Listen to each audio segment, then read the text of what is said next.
Apprentice, and today we're going to be having a look at how I completed my heavy tank mission 15. I literally just got this a couple of minutes ago. Captain's log was at 2:30 in the morning, Greenwich Mean Time.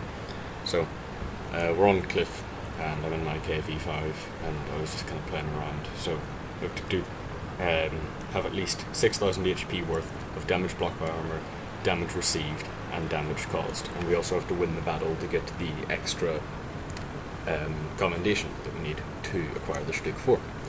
So I'm heading up to where I always go in heavy tanks on the cliff map, which is over at E9, F9 area, where the lighthouse, right of the lighthouse, on the eastern flank. And most of my team lemming trained down towards the west flank, but you know, can't be helped.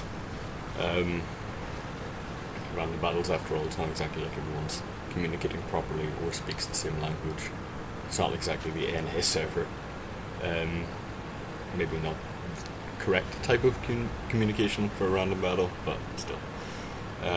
So VK is bitching because he just got murdered by the artillery, and our 3001P got murdered by the Warsick. And already they've lost one of their SUs, which is also quite nice. So it's pretty even. At the minute we've kind of got an upper hand, but we've both lost at least one platoon member, either team. So moving around here, and there's a Lova coming up behind me. I'm just going around here, and I expect to run into maybe that T-29 that was spotted down in D6, or maybe the Tiger 2 or IS-6, but the IS-6 was last spotted down at E2. Didn't notice that when I was playing the game, so whatever. But I've waited for the Lova's here now, and now we're going to start moving up, advancing the enemies. It's really important, like in these kind of later at night games, when everyone's half asleep, that you're really aggressive to win the games, because it's aggression that wins games. So there's that Tiger 2, he shows up, and I think, okay, I'm going to move up and shoot him. So put the tank into forward motion, and as I'm coming up around the corner, I don't think that, you know, maybe that Tiger 2 is angled, or maybe there's more than just him there, which was stupid, in my opinion. So I bounced the first shot when it goes up here, but there's a KV-5 there, so he isn't alone. So KV-5's coming around my opposite number, and put a shot, well, I tried to get a shot on one of his cupolas. That doesn't work, so I aim at the Tiger 2, and I end up just retracting for the team. It seems he just kind of drove up there and went AFK and waited to die.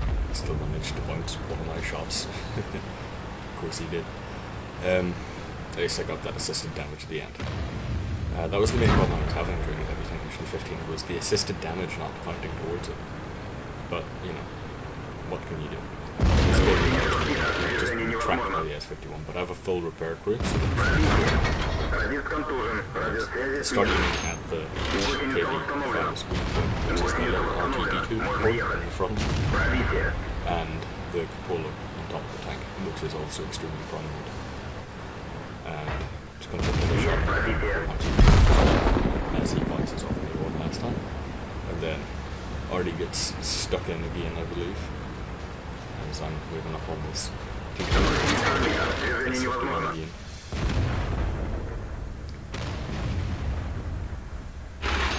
Get that repaired, move up. Didn't actually realise that the T-29 was there, thought he was on the other side of the water. So I start putting shots into him, and I lock on to him and start moving towards an early shadow so that the artillery can't hit me anymore.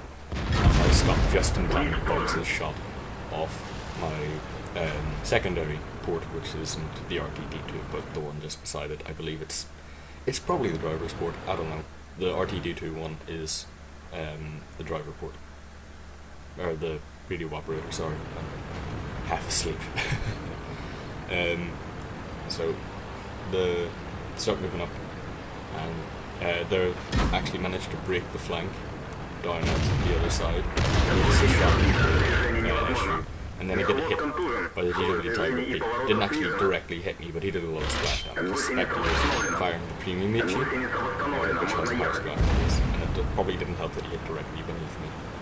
So, I started venting on this SU 12244, and this could have easily went horribly wrong, because as I'm pushing up, I don't think about that T-25AT that is now there, hadn't been spotted the entire game. The artillery's there as well. I managed to bounce his shot, which was a saving grace, and then I think, okay, I'm going to go ram the SU. I have enough hit points to spare an SU, and then he trapped. So repair that, get the SU pens, which is really not good. And then, without even realising that he's done that, I ran. But thankfully, I don't even receive any random damage, and the T-25AT starts getting picked apart. So, as that last bit is happening, I'm thinking to myself, wow, this game was not all that bad, I did pretty well, got a good amount of damage done. Post-game stats. I've uploaded this replay. I will do so with any replays I get, and stick the links in the description. If I use someone else's replay, I'll also put a link to that replay in the description. I firmly believe that watching other people play better than you in situations where you wouldn't know what to do is how to learn. And I will quite often just go onto the replay forums and just look around and find something fun to watch, like a Collarbone of Medals are really good ways to learn what you should do in a outnumbered position, even in just in a town when all your team have been picked off and it's you in a town versus like 3 enemies, and if you don't, this flank falls or whatever. Just go and look at a few replays and do that. So I didn't even realise, but 420, so that's great. But got a steel wall, unsurprisingly, and a Spartan medal from that last ricochet from the T-25AT, when he bounced off me while I was on 3 HP, which could have easily spelled the end of me. Hand of God, which is one of my favourite medals. I don't know why, it's just so fun to own. And the Shellproof. So, all in all, not all that bad of a result. I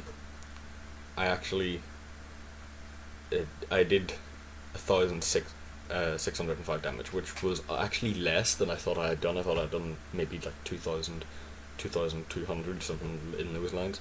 But I blocked 3,000 damage with my armour, and I was left on only 3 hit points, which means I received 1,777 damage that game, because the KV-5 has 1,780 hit points.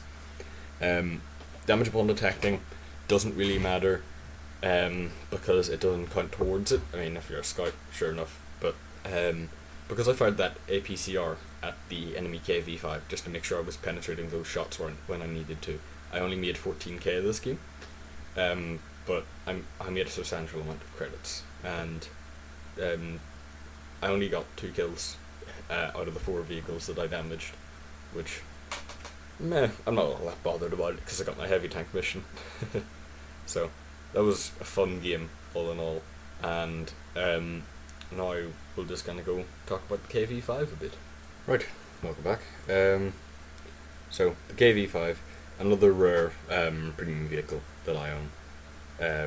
I currently have full repair crew on it, and the Brothers in Arms perks that are nearly complete. Well, I say nearly, 65% on the second perk isn't anywhere near complete, but personally I carry a large caliber tank on rammer because this thing has a really good rate of fire with its 107, and a super heavy spell liner to protect me from those artillery hits, because those happen a lot.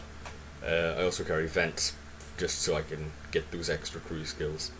Yeah, but so the armor on paper looks great. It has the same armor as the KV-4 everywhere, so great armor. Apart from here, here, here, and here, all of these little protrusions are only 80mm thick, and they're all really prominent, so blocking shots in the KV-5 is a lot harder than it sounds. because you're a big tank, you're not exactly low profile. You can't really get hull down because you have this cupola. You can't really side scrape because you have these. It's like trying to side scrape with a pipe nose, but side scraping at an extreme angle. The sides of the tank, they're not all that bad.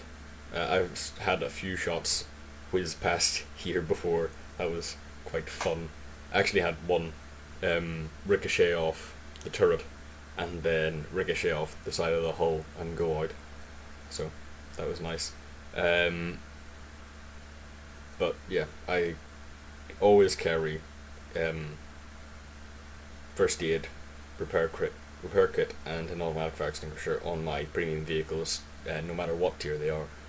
I normally do the same with standard vehicles, so like the 1375 I have the same loadout apart from that because it's a light tank, and the Crusader SP I don't actually carry consumables with artillery, because your low hit points, what's the point in carrying them? It's not like if you do survive a hit you're probably going to die the next time they shoot unless you get really lucky.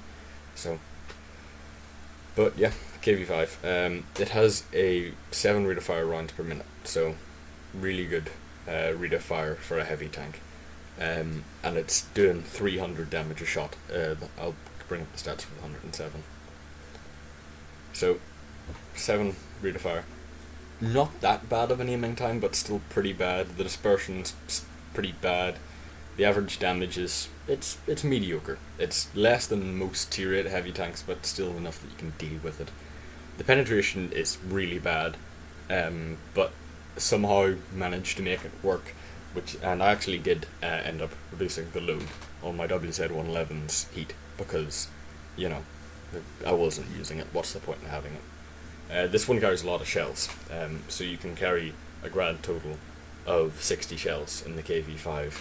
So I carry 15 APCR and 5 HE. The HE with this tank is actually surprisingly good.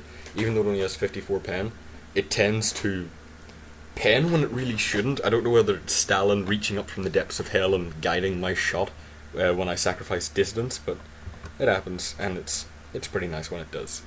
I remember one occasion going through the front of a T-29's turret with HE and doing full damage, which was nice. But yeah, that's that. It gets the T-150s, 107 for those of you who are wondering, and 6 crew, so accelerated crew training doesn't really do much at all.